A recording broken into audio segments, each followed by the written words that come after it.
Fatty liver क्या directly heart की बीमारियों पर असर करता है? बहुत मामला सीरियस है। लगभग सारी बीमारियों की जड़ आपका यही है, फैटी लीवर। बचे कैसे? क्योंकि ये लोगों ने बहुत कॉमन क्वेश्चन पूछा कि इससे बचे कैसे।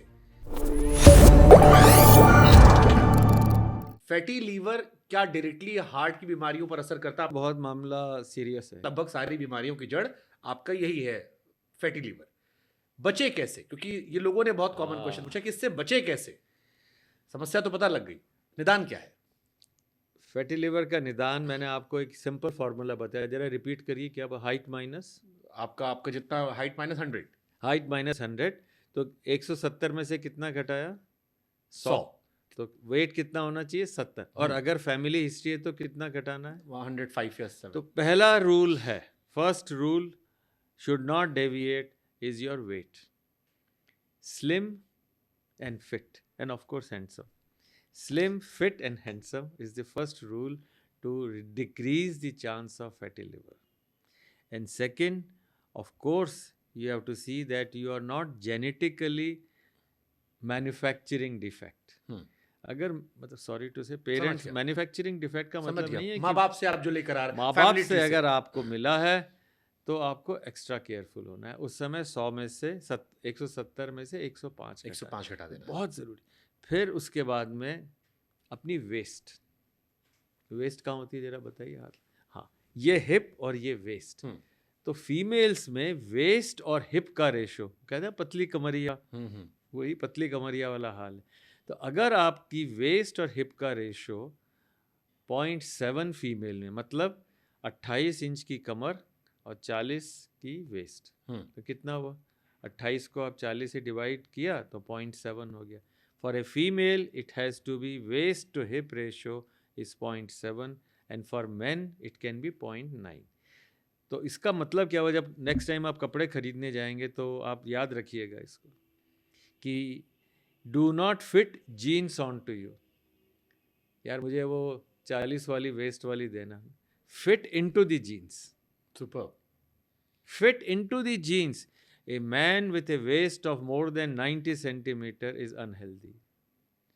चाहे आपकी बॉडी पहलवान वाली भी हो, हमारे यहाँ हैं इतने अच्छे फिजिक वाले आपके कैमरामैन भी हैं, पर याद रखिए कि कमर आपकी for a female and male the waist to hip ratio for a female is 0.7 and for a man it is 0.9. For a female the waist should not go above 80 centimetre. 80 centimetre से ऊपर की jeans नहीं खरीदनी। दर्जी को कह दीजिएगा कि अगर मैं कहूँ तो भी मत बनाना मेरे लिए। और मेल की किसी हालत में 90 से नहीं। और मैंने पहले आपको बताया ना, मैं एक बहुत मेरे दिल के करीब एक बात है, एक पॉडकास्ट नाइयों के लिए, बार्बर्स के लिए कर दीजिए। कर देंगे 100%। कि सारे बार्बर अगर सिर्फ जब बाल काट रहे हों, हर 4 हफ्ते पे जाते ही हैं, बाल काट रहे हैं और ये देख लें कि यार इस बंदे के मस्से हैं या ये काली लाइन है, सिर्फ बार्बर ये कह दे कि भैया, नाई कह दे कि यार तुम चले जाना, किसी भी डॉक्टर को दिखा लेना, लिवर की फैट और हेल्थ चेक करा लेना, मेरा जीवन सफल।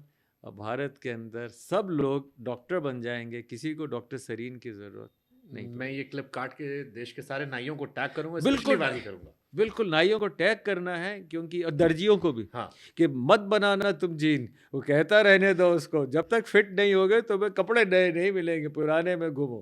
काम हो गया। Super super. 2 ही लोग हैं जो हमारे उसको ठीक कर सकते हैं।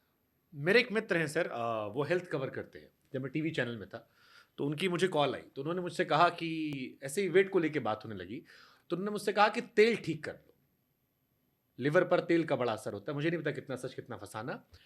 तो उन्होंने कहा कि जो उन्होंने उदाहरण दिया कि कोई भी समस्या होती है तो हम पहले लिक्विड डाइट पे आते हैं। तो अगर आप कोई भी तेल इस्तेमाल करते हैं, लेकिन बदल बदल कर इस्तेमाल मत कीजिए, एक तेल कोई भी इस्तेमाल करेंगे तो आप कंपैरेटिवली फिट रहेंगे। क्या इससे इश्यूज होते हैं जो लोग बाहर खाना खाते हैं या जो अलग अलग तेल खाते हैं? पर आप तेल की बात क्यों, घी की क्यों नहीं करते? घी आपके मायने में खराब चीज़ नहीं, तो फिर आप तेल की बात क्यों कर रहे हो? तो चलिए तेल घी, बताइए, घी की बात करिए। Ghee is very good for liver. इसमें कोई बुराई नहीं कि आप देसी घी खाएं, सफ़ेद मक्खन खाएं, पर उसे पचा लें। पचाना ज़्यादा ज़रूरी है। तो किसी भी हालत में एनी अदर प्रोसेस्ड ऑयल उससे देसी घी बहुत अच्छा है, वाइट बटर अच्छा है, और वैसे mustard oil is amongst the best oils, उसमें कोई बुराई नहीं है। ऑलिव ऑयल ले लीजिए, इतना महंगा विलायत से लाओ, कहीं से लाओ, और अपना देसी मस्टर्ड ऑयल, कोई बुराई नहीं है। पर फिर भी मेरे मायने में देसी घी सबसे अच्छा है, और मक्खन, पर उसको पचाना पड़ेगा।